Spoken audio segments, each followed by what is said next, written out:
ఆదిలాబాద్ జిల్లా ఇంద్రవెల్లిలోని ఓ ప్రభుత్వ పాఠశాల ఉపాధ్యాయుడికి అరుదైన గౌరవం దక్కింది. కైలాష్ అనే ఉపాధ్యాయుడికి స్వాతంత్ర్య దినోత్సవం రోజు రాష్ట్రపతి ముర్ము ఇవ్వనున్న విందులో పాల్గొనేందుకు ఆహ్వానం అందింది.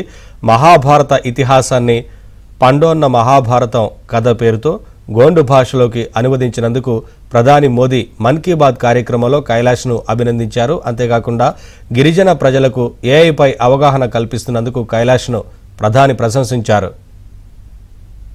భారత రాష్ట్రపతి ప్రథమ పౌరురాలైనటువంటి ద్రౌపది ముర్ము చేతుల మీదుగా నాకు ఒక ఆహ్వానం అందింది.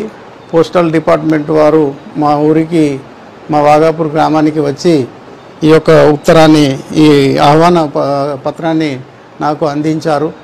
నాకు ఎంతగానో హ్యాపీగా ఉంది. ఇది గ్రేట్ మూమెంట్గా నేను చెప్పుతున్నాను. ఎందుకంటే ఇటువంటి అరుదైన అవకాశం దక్కడం నిజంగా గొప్ప విషయంగా నేను భావిస్తున్నాను.